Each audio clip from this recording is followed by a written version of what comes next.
Bonjour à toi chers spectateurs et bienvenue dans Voix de légende, l'émission qui donne la parole à ceux que l'on ne voit pas.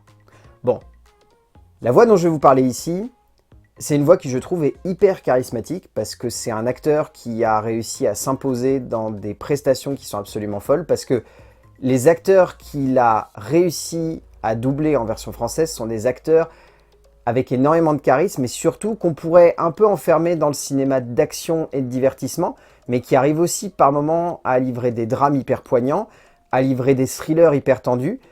Et c'est là-dedans, je pense que ce doubleur arrive le plus à faire en sorte que ces acteurs marquent l'esprit et surtout qu'on les garde en tête à la fin de la séance. Daniel N'Jo-Lobé, la voix française d'Idriss Elba. Juste pour le caler tout de suite. C'est un acteur qui a réussi au travers d'un doublage à s'imposer comme une voix totalement iconique. Daniel N'Jo-Lobé, clairement, à travers Idriss Elba, il a réussi à proposer des moments d'interprétation qui, je trouve, sont absolument fous. Idriss Elba, en plus, si vous regardez un petit peu ses films en version originale, c'est un acteur qui a un accent et un charisme absolument fou. Réellement, Idriss Elba, moi, c'est un des acteurs que je trouve être les plus charismatiques à l'heure actuelle dans la production audiovisuelle anglophone. Il est charmant, il est élégant, il a de la classe, il a de la dégaine, il est capable de faire des films d'action, des drames, il est capable de tout faire. Pas facile du coup de faire du doublage sur Idriss Elba. Et pourtant, Daniel N'Jo-Lobé a réussi réellement à s'emparer d'Idriss Elba et à livrer des performances qui par moments sont hallucinantes. Je trouve qu'il a su totalement s'emparer d'Idriss Elba et en faire un personnage à part entière qui lui appartient. C'est le grand travail et le grand labeur de tous les doubleurs. Daniel N'Jo-Lobé a complètement réussi à faire ça. On peut citer aussi Mahershala Ali, on peut citer aussi David Oyelowo et Brian Tyree Henry, qui sont vraiment cool en termes de doublage. Bon, David Oyelowo, c'est vraiment juste 3 doublages, mais c'est quand même à retenir, notamment dans Paperboy, où je trouve que le film, même s'il n'est pas parfait, il y a des idées, et en termes d'interprétation, ça fonctionne vraiment bien, et je trouve qu'il a très bien réussi à s'emparer de David Oyelowo.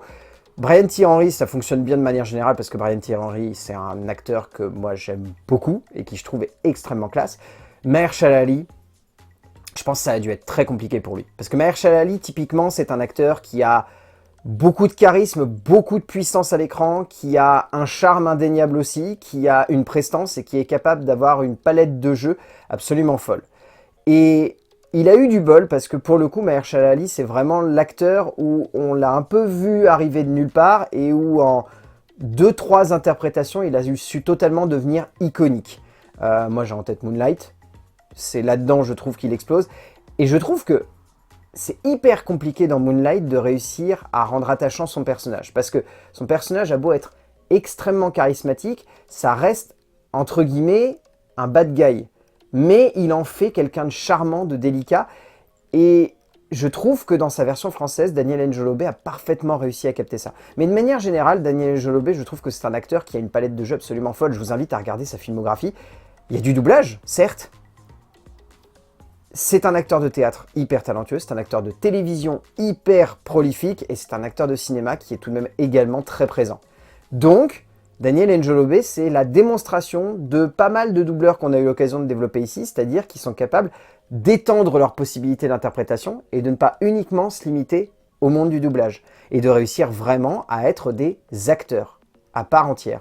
Et lui, pour le coup, je pense qu'on peut même parler d'artiste. Il a vraiment réussi à s'imposer comme un artiste qui a su totalement s'emparer des possibilités de ses interprétations et de son jeu pour faire en sorte de ne pas uniquement marquer par le doublage, mais de marquer par l'image, par l'interprétation et par une pluralité aussi de médias qu'il a réussi à toucher en étant vraiment un acteur hyper talentueux. Moi, je trouve que Daniel N'Jo-Lobé, c'est vraiment un acteur qui a une gueule et une voix.